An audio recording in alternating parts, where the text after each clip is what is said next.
CSIS 1430 is filmed before a live studio audience.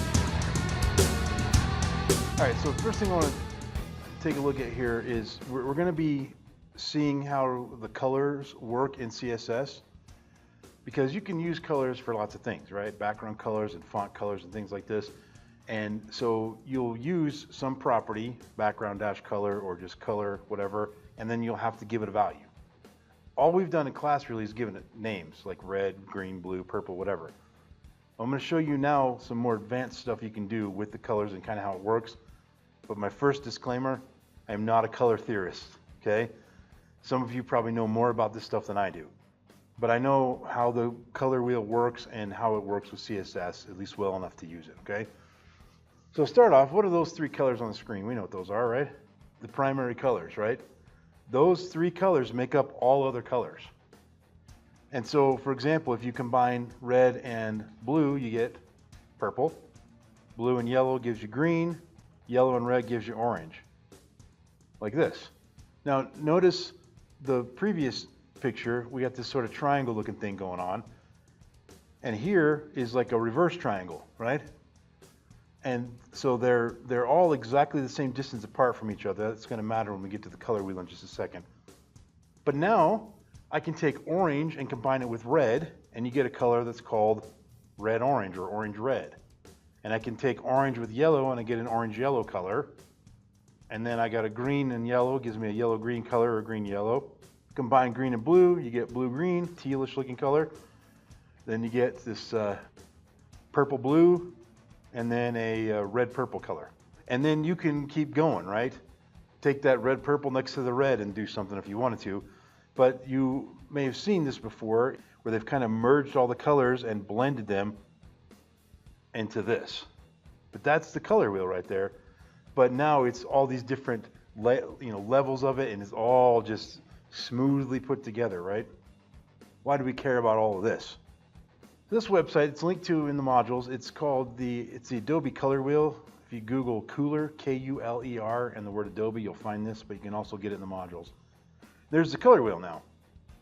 And notice it's rotated a little bit. It's got red on the right there, right? The whole thing is kind of rotated from the picture I just showed you a minute ago, but it's the same proportion and distance. Now, in color theory, you can look at how colors work together with each other. Colors that contrast each other, colors that complement each other. And so, for example, you have what's called the triad color scheme, where you're looking at that sort of triangle distance that I showed you in the other slide away from each other on the color wheel. And notice here, I can actually extend this a little bit, right? And so I'm looking at three different spots on the color wheel, and let's just go to, let's rotate it here to where red is. And you'll see that the opposite, not the opposite, but the triangle of it or whatever, takes you to yellow and blue, right? You see the little circles here. There's yellow right there, blue here, red. That's the three primary colors, and that's how they are separated on the wheel. Well, but this gives me a nice little color palette down below, and I'll show you how to use that color palette in a minute. But those colors supposedly work well together, and so I don't know how would you use it. Maybe you're going to use one for a background color, maybe one for a logo, maybe one for your font colors or something like that. And you have to play around with it, and you have to be smarter at design than I am to know exactly how to use it, but theoretically those colors work well together. Then there's complementary colors, which are just on the opposite sides of the color wheel from each other. And again, you can rotate that and just see different complements. I can also bring it in on the color wheel a little bit, right, to get different variations of it. There's the split complementary, which is, let me pull that back here. The split complementary, what that is, so we're on this sort of greenish color over here on the left. You go across the wheel to its complement, which is right here where my mouse is, and then you take the two adjacent colors next to it, right? And there's double split. I'm not going to bother explaining all these, right? There's a square where they're just two spots that are exactly complement across the wheel from each other. There's compound, there's shades. You can make your own custom ones. There's on and on and on, okay? This wheel is a tool for you to find color palettes, right? Now, this is not a design course, right? This is a programming course. In order to be a web programmer, you got to know the fundamental foundation of what is web. It's HTML. What makes web look nice? CSS. If you want to learn how to make good CSS as far as layout goes, you're talking to the wrong guy, right? Now, if you show me a picture of what you want, I can make my CSS look exactly like your picture. And you're going to learn that skill in this class. But if you want the skill of making that picture, like designing the picture in Photoshop, you need to take another course for that, right? But you need to understand colors a little bit, all right? The other thing you need to know if you're going to be a front-end programmer, JavaScript, which we'll get to later in the semester. But I want to just make sure you have a little bit of a handle on this, and it helps when you're going to use colors in your CSS code, which we'll look at in just a few minutes. Last thing I want to show you about this site, though, I'm going to go find an image. So give me something fun to look up here, an image of something. Tractor.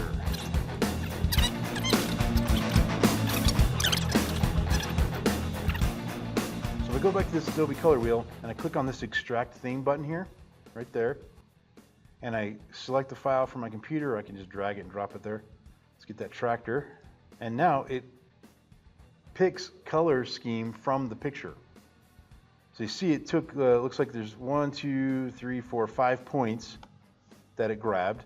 And so it took this nice purple color here from the sky. It took this color here, I think that's this one over here on the right. It got this rusty color from the tractor. And so this is a color scheme that's based on that image. That can be useful if maybe the company has a logo that's colorful, if you're building a site for a company and you want the site to match their themes, or they want their site to match their themes. So you upload the image to this and let it sort of build a theme for you. And the other thing is you can move stuff around. So you show this to the owner of the company and they're like, well, I don't know if I like that brown, so maybe we can try this part of the tractor, and we get another color, right? Once you settle on a color, you have a nice color palette here. And you've got this little thing here at the top, which you can save if you have an account with Adobe, which I think it's free. Or you can just come here, and right here is a little clicky thing, which gives you a copy of the color. Right? We'll talk about how to use that in your CSS in just a moment. Oh, sure. Yeah. So the question was, is it normal to have tools as a programmer? Yes. Just like any job, you got to have your tools, right? You're a carpenter, you need a hammer. The question was, how do you learn to use these tools, basically, if I'm understanding you correctly? Yeah. So it's the same kind of thing, again, back to the metaphor. If you're a carpenter, somebody's got to teach you how to use a hammer somehow. What I'm trying to show you is, okay, how do you lay carpet, for example, as a carpenter? How do you frame a house? Regardless of the tools you use, whether you're strong enough to push the nail in with your thumb, or you have to use a hammer, or you have a nail gun, or whatever your tool is, I'm just trying to teach you the principle of how do you frame a house, how do you lay the carpet, how do you hang sheetrock, or whatever it is. And so that's what I'm doing here. How do you write HTML? How do you write CSS? How do you write JavaScript? We'll learn about later. How do you use colors in your CSS? And so some of the tools we've already looked at, right? You have to use a text editor. You got to type it somewhere. And there are advanced text editors out there that we'll not really get into. And here's just a fun tool that, rather than you having a picture on your desk, looking at it going, oh, I wonder what color that sky is. Oh, I think that's roughly this shade of purple. Let me see if I can figure out the color. You just upload it to this and it does all the work for you. So you could, I mean, there was a time where these tools didn't exist, and that's exactly what you'd have to do as a designer. You'd have to look at the picture and hope you could figure it out, right? Okay, so how do we use this stuff, right? I've got some colors now. How do I put it in my code, right? So I have our 5-minute website from today. We built a UL with some links in it. And if we open that up right here, there it is. Fabulous. Nothing too exciting, okay? Well, we're going to change, let's say, the body color, all right? So in my style sheet, which I don't have yet, background color, we've already learned one way to use colors. Name the color: blue, red, green, orange, purple, whatever. So there we go. There we have purple. Easy enough, right? That's one way to do it. Let's go with red. There we go. But there are other ways. There's got to be a better way. First of all, no matter how many color names there are, you're always going to need one that's like in between them. I don't need red, I don't need red, orange. I need red, red, orange, red, red. You know, something like in between there, right?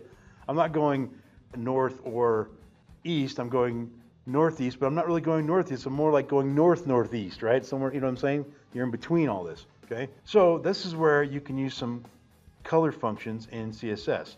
There are a handful of them, so let's make some comments down here. There is RGB, HSL, and then we have hexadecimal. Okay, we'll talk about each one. RGB is probably the quickest to wrap your head around what's going on. Red, green, blue, that's what that stands for. RGB, red, green, blue. And it takes in two parameters. It takes in, three parameters. A red color, a green color, and a blue color. On a scale from 0 to 255, how red are you? I want to be all red, 255. How green? 0. How blue? 0. That will give me red on my screen. Nothing changed. Just to prove that point, if I want it to be 100% green, I just put 255 green. Red, green, blue, right? And poof, it's green. Now technically, this isn't actually the real color green if you're talking about combining red, blue and yellow. This isn't really the color you'll get, but this is green in HTML, okay? If I want it to be all blue, I just put 255 at the end there. But I can make a shade of it, right? So let's go 255, or not 255, we'll do like half that, 128. That'll give me halfway to full-on red, right? Some sort of maybe pinkish color, I don't know. Or sort of dark, I apologize, it goes the other way, right? The closer you get to 0, the darker it gets, okay? In fact, if you do all zeros, it's just black, okay? And if you do all 255s, it's white, okay? So the closer you get to 0 on the number, the darker the color gets. So if you want like a dark green or something, you can do zeros here and like 100 here, and that'll give me sort of a darkish green color, okay? And you can blend, right? Obviously I can do, you know, I want 100 red in there and like 25 blue. I have no idea what color that would be. There you go. I always end up with this baby puke green when I mix colors. So you can get very specific here, right? Make sense? So the question was, the numbers in the parentheses, do they have to add up to 255? And the answer is no. You have a scale from 0 to 255 for red, then another one for blue, another one for green, right? Each one you can go 0 to 255. The question is, what if you go out of range? So if we did something like 300, 300, 300, something like that, that's over 255. You went like really white or whatever, right? You know, it's all white, doesn't really change anything. You didn't really go really white, that was just a joke. That's the joke. So yeah, if you go over the limit, it's just gonna go white. Now, if you do something like this, I don't know what would happen. Let's try that. Yeah, I think it just maxed it out at 255. So if we change these to both 255, I'll bet you it's the same color. Yeah, it's the same color. So I guess if you put whatever you want that's above 255, it's just gonna round down to 255 is my guess. All right, other questions about RGB? Another way you can do this is hex, okay? Hex works the same way. Hex takes in 3 values: the red, the green, the blue. It's structured a little differently though. We go with the octothorpe first, and then we put in 2 digits that represent red, 2 for green, 2 for blue. Now you don't put letters like that necessarily. What you're doing is you're putting in hex code, and we know in normal binary counting, we go 0, 1, 2, 3, 4, 5, 6, 7, 8, 9. We get to the end, and we start back over, and we have 10, right? Well, we know, like, for example, binary, you go 0, 1, and then you start over, right? Then you have to start over with those two. Well, hex is a base 16. And so you go 0, 1, 2, 3, 4, 5, 6, 7, 8, 9. But there are actually 16 characters in hex. In binary, there's 2 characters, 0 and 1. Decimal, there's 10, 0 through 9. In hex, there are 16 of them, 0 through some symbols that represent 10, 11, 12, 13, 14, and 15. And we could have, when we invented this system, the hex system, used any symbols we wanted, but we decided to go with things that we're familiar with, which is the letters of the alphabet. So that's 0 through 15. The letter F is 15 in hex. Well, if the letter F is 15 in hex, then from 0 to F, you can represent it with a two-digit number, two-digit hex number. You can represent that through that. Now, I'm not going to bother explaining how hex works any deeper than this, but know that 00 through FF is 0 through 255. So I can represent the number 255 with just the letter, two Fs. So if I want it to be black again, I do 2 for red, 2 for green, 2 for blue. So 0, 0, 0, 0, 0, 0. And we get black. And if I want it to be 100% white, red, green, blue, and it's 100% white. Anything in between changes the scale. So if I wanted to do just red, right, the two digits for red, first two are red, are 255, and the next ones are 0 and 0. Gives me red. Now, if you know how to count in hex, and you can figure out what 128 is in hex, then you can do that maroon color we did a minute ago, right, where we brought it down closer to 0. So I'm going to take an approximate guess here, and I'm going to go with like 9A, something like that. So now with this 9A, which is me just taking a wild guess here, that ends up being this roughly maroonish color, which is close to what we had a minute ago. So 9A is probably somewhere around low 100s, 120, and if you convert it to decimal, in fact, let's do it real quick. Convert hex to decimal. And we will say, oh, I don't want color, I just want to do the actual number. And the hex number is A, convert that, 154, so I was close, right? All right, so what questions do you have about hex? The question is, what's the advantage of using one over the other? Depends on how your brain works on some levels. So RGB, it's really easy to just see some number from 0 to 255. And hex, you can see 0 to 255, but it's harder to calculate. Like I didn't know that 9A was 151 or whatever. I didn't know that if I convert it to decimal. And so it's a little harder to come up with what you wanted to say or what you want the number to be than if you're using RGB. But RGB is a function which takes up maybe a little bit more resource, so there's pros and cons. The other thing, what's kind of fun about hexadecimal, I do this all the time. I'll just spell words out of the letters. Like, so I can spell dad, and I can say, how about this? Bad dad. That's not a bad color. It's kind of a pastel-y green, right? And you can substitute, like, I could have changed that. There's no S in 0 through F, but there is a 5 that looks like an S. So I can do sad dad, which is this color, right?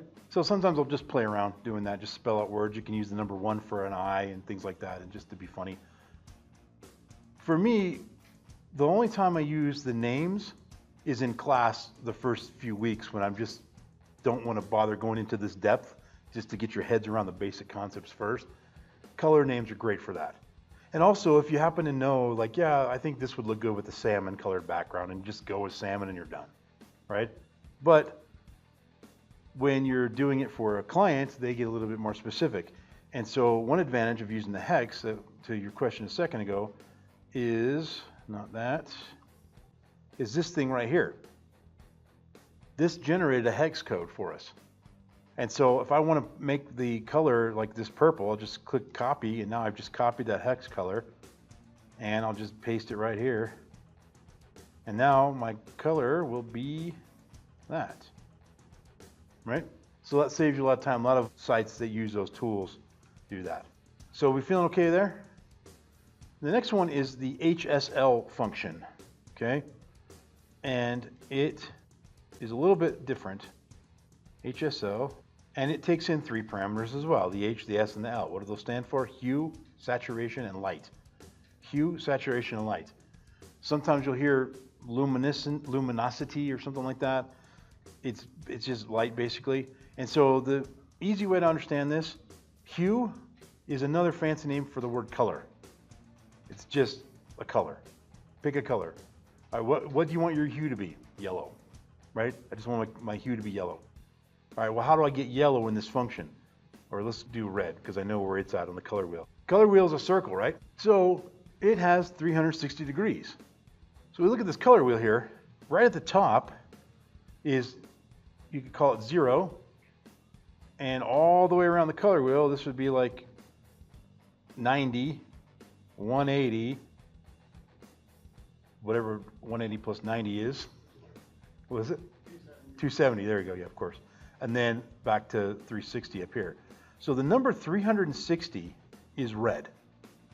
Okay? What's the saturation in light? This is about blending and brightness.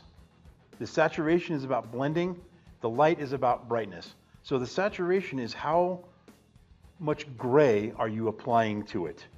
So if I put 0%, and we'll put 0% over here, actually we'll put 50% here. For the second two numbers, that you're doing a percentage from 0% to 100%, okay? And so let's look at what happens here with this saturation. I made the color red, but it's just gray because I went with 0% saturation. The closer you get to 0, the more gray the color will be. In other words, no matter what my color there, 360, which is red, no matter what that color is, it doesn't matter. If I have 0% saturation, it's just gray. But if I say saturate it 50%, you're going to get gray blended in with red. Okay, it's hard to see on the screen on the walls there, but that is a different shade of red. It's a grayer red, right? If I want to go maybe a little bit more, this, now you can see that a lot more clearly. That's got more gray in it. I'm getting closer to all gray. 0 is just pure gray. Okay, 100% is all, it's just pure red. There's no saturation. I know that seems backwards, right? 0 is all and 100 is none, because the saturation has to do with the color I'm starting with, which is red. And it's 100% saturated, meaning it's just all red. Or 0% saturated means I'm moving it towards gray and I just got all the way to gray. That makes sense? The light, the last number here, is white to black. If you're going 0, you're getting closer to white. In fact, if you put 0, sorry, I did that backwards, the other way around. 0 is black, white's 100%. But if I put 0, that gets all the way to black. Doesn't matter what your color is. And if I put 100%, doesn't matter what your color is, it's going to be just white. So that number right there is how much brightness, how dark is it or how light is it? Okay? So we'll just do like 25, oh, not 125, 25. And so that's how dark it is.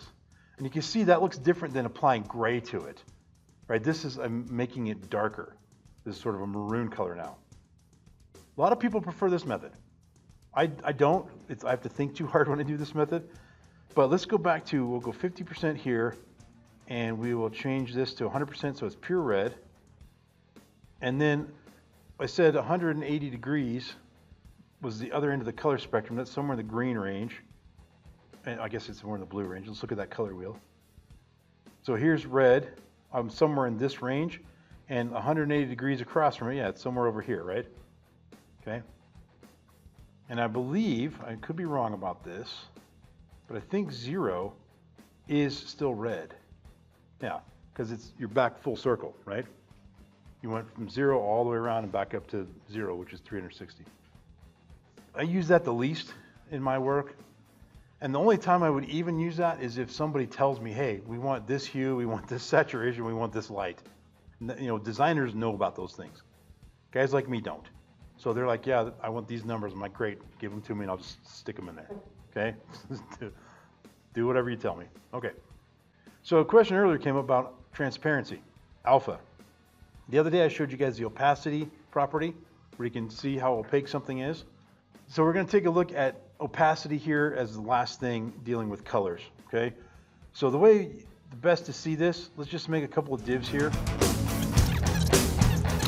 Now I've got box and then extra, and you can put two classes in one thing, and you can target each of them individually or both together, all kinds of fun stuff. So all I want to do though is make div.box. So we set the background color to, let's just go with something simple like blue, and we'll give the boxes a margin. All right, so So we have these two boxes here. Now I'm going to move one box on top of the other box, just slightly, okay? So I'm going to change the color of div.extra. Here's a little test on cascading. Background color, green. So background color green, when I refresh the page, what do you expect to happen? They'll both stay blue, because this is a side note from the purpose of what I'm showing here, because I styled this first and then I changed it down here. And remember, this guy has got both classes. So the first thing, he was green for a second, and then 2 seconds later he became blue. So if we want that to actually work, we just move it down in the cascade. And now they'll both be blue, and then a second later that one will turn green, right? Just a little side note. Now I'm going to move the green on top of the blue, okay? So what do I need to do that? If I just want to sort of push it up. Position, yes. So if I say position on this guy, remember we had the position relative where I can position something relative to itself, right? So we're just going to go with that. So position relative, and then we'll say top, like negative 100 pixels. And that moved it up. Okay. So that's not the point. The point is, what happens when you make it transparent? And how do you make it transparent? One way is the opacity property. We talked about that the other day. How opaque are you? Your opaqueness. You can also use the alpha property inside of these functions here. So instead of background color blue, I can say, actually we'll do the green one here. RGBA, that stands for alpha. And if I want to get back to green, it's just going to be 0, 255, and then 0. That's the RGB values. Then I'm going to put a % opacity on there, a percentage of how transparent you are, or how opaque you are, excuse me. So I'm going to leave it at 100% opaque, which is 1, right? 1 means 100%, right? In other words, if I want to do 50%, I'd do 0.5, yeah? So we're going to do 1 for the moment. That's going to keep it green, except, see, I told you a minute ago that the real color green is not the same as this, right? If you want to match that color green I had a second ago, I think it's 128 there. There, that's the real color of green there. But now, if I want to see through that green, all I got to do is change the alpha value to, let's say, 50%. Now it is 50% see-through. So now you can see behind it the red, and you can see behind it the blue there. But if you didn't know that alpha transparency was on, you would think, oh, this bottom color is just maroon or something, and this middle color is just some dark navy blue or something. But it's not. You're looking through the green. Okay, that's important to understand the difference. Now you can also do the same thing with HSL. So let's just take our background color here, throw an A on there, and we'll go with another 0.5, and it's going to change the transparency of the red. Well, there's nothing behind it for us to see, so it just looks like another shade, but it's seeing the white that's behind it. Okay, notice how the colors of the boxes change too, because there you're seeing through now to this pink color, right? You can also do this with hexadecimal. All right, so with hex, let's just get back to a red color, so FF0000, and then at the very end I can type a hex number that is the percentage I want. So this is trickier because what is, let's say I want it to be 50%, right? What's 50 in hex? What numbers do you use to represent 50 in hex? I think it's 80 is, convert that from hex to decimal, you get 50. I think that's right. Let's just see. Yeah, stayed the exact same. Let me change that just to prove that that was working. So I'll go like 50, and you get a different shade. But if I put 80, that 80 in hex is 50 in decimal, right? So that's 50%. So here's a pro and con, right? Back to your question earlier.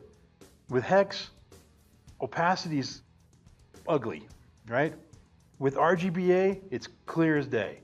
Red, green, blue, alpha, right? And if you want to throw a little bit of mud in there, most browsers now support You can leave the A off and it still works. That'll still work. So I'll prove that to you.